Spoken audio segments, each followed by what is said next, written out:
Olá, que a paz do Senhor Jesus esteja no seu coração. Isaías capítulo 1, versículo 15, diz assim: Pelo que, quando estendeis as mãos, escondo de vós os olhos. Sim, quando multiplicais as vossas orações, não as ouço, porque as vossas mãos estão cheias de sangue.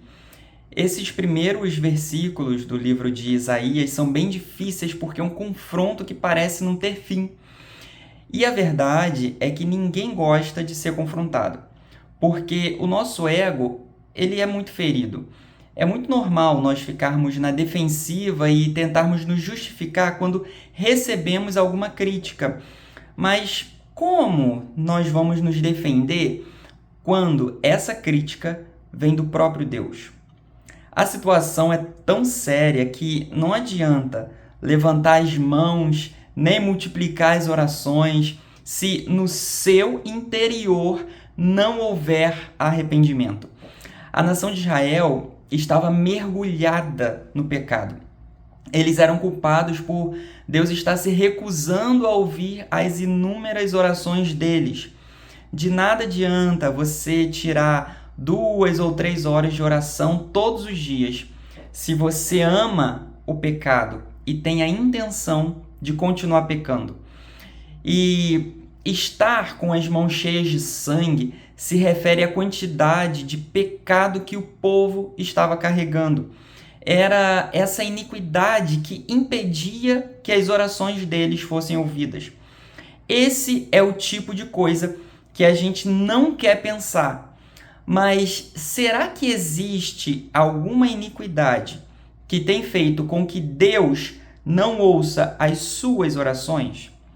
Talvez você fale mal das pessoas no seu dia a dia como se fosse a coisa mais normal do mundo. Afinal de contas, você só fala dentro da sua casa, com a sua família, como se não tivesse problema nenhum.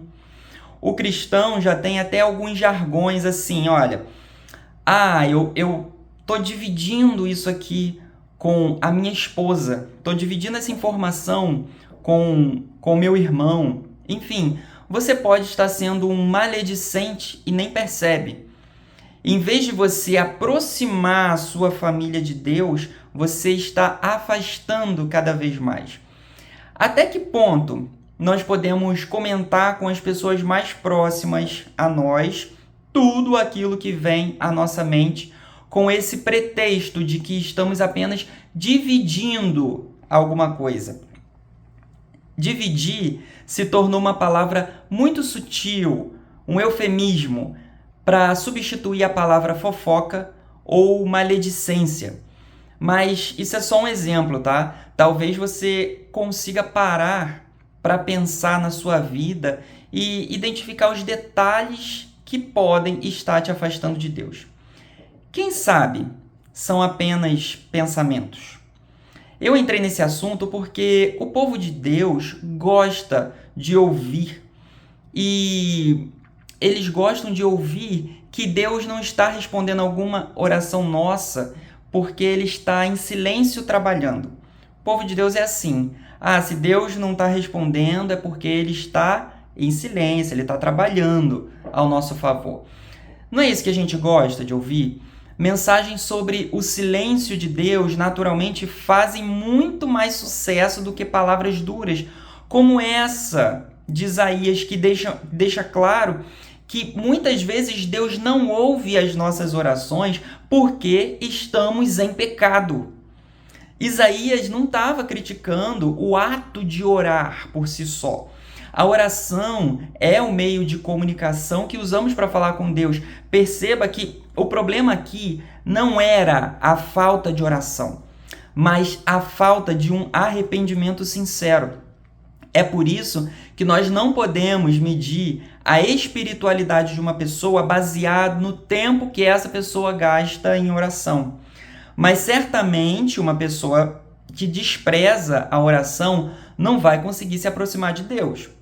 Então, cuidado para você não admirar demais aquelas pessoas que passam talvez o dia inteiro trancado dentro do quarto, orando porque a verdade é que nós não conhecemos o coração de ninguém. Mas também não use esse texto como desculpa para deixar de orar, porque a Bíblia nos ensina a orar sem cessar. E, voltando para o texto, pode ser que alguém queira defender a ideia de que o sangue aqui, né, nesse versículo, se refere a homicídios. Mas eu ainda prefiro a ideia de que seja uma metáfora para se referir ao pecado de forma geral, que inclusive pode ter alguma relação com os sacrifícios de animais que o povo fazia continuamente, derramando sangue para simbolizar a remissão de pecados ou alguma adoração a Deus, mas que na verdade não passava de uma perda de tempo, porque Deus não estava recebendo nada daquilo. E levantar as mãos naquela época talvez era um pouco diferente do costume que nós temos atualmente, porque na cultura do Antigo Testamento, as pessoas levantavam as mãos para pedirem alguma coisa a Deus. Aí o sacerdote era quem normalmente dizia que Deus iria atender àquela oração.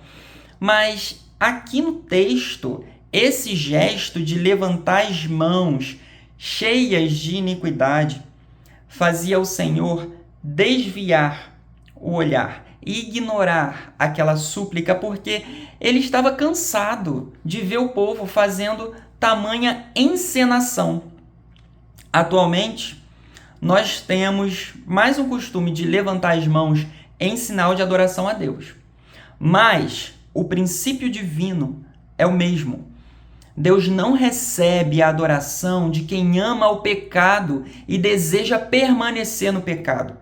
O meu desejo é que nós venhamos deixar todo o pecado de lado e nos aproximarmos de Deus enquanto há esperança para nós. Espero que essa palavra tenha edificado a sua vida. Fique com Deus.